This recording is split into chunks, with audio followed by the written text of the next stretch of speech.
বৃক্ষরোপণ আমরা শুরু করলাম।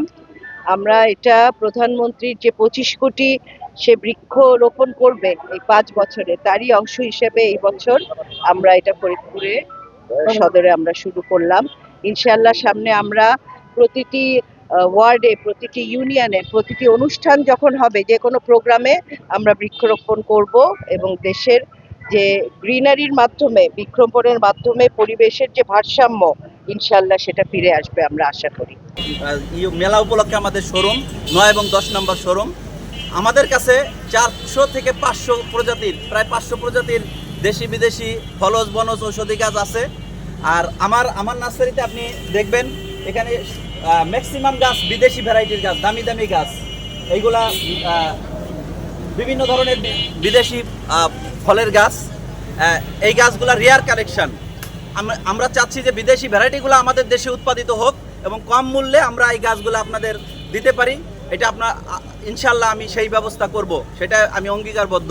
আমাদের কাছে দেশি গাছগুলো যেগুলো আছে এগুলো একটু কম দাম, 1-150 থেকে শুরু করে বিদেশি গাছ 8-10 হাজার টাকা পর্যন্ত গাছ আছে।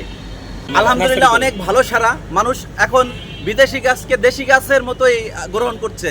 অ্যাভোকাডো, ডুরিয়ান, পার্সিমন, লঙ্গান, এই বিভিন্ন ভ্যারাইটির, এই যে বিদেশি ভ্যারাইটি 4 সিজন লঙ্গান, এটা লিচুর থেকে 4 থেকে 5 গুণ বেশি মিষ্টতায়ের এটা ফল। বিদেশি ফল, অনেক সুমিষ্ট ফল। এটা আমাদের দেশের মানুষ, এই যে এটা বায়োকনুর আঙ্গুর, অনেক সুমিষ্ট আঙ্গুর আমাদের দেশে অ্যাভেলেবল হচ্ছে এখন।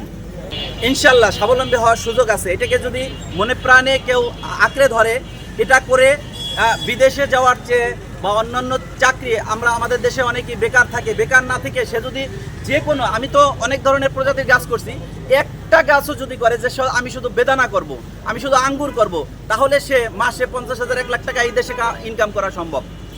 আমি আসছি কিছু গাছ সংগ্রহ করার জন্য। আমি মোটামুটি প্রতি বছরে কিছু বিভিন্ন জাতের আমের কালেকশন আছে আমার বাসায়, আমি কিনি প্রতি বছর।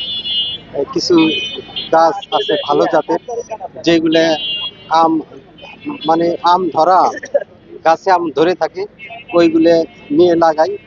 এগুলো ভালোই গাছগুলো আমি কিছু বাইরে আর কিছু টবে ছাদে রোপণ করি, ভালো লাগে।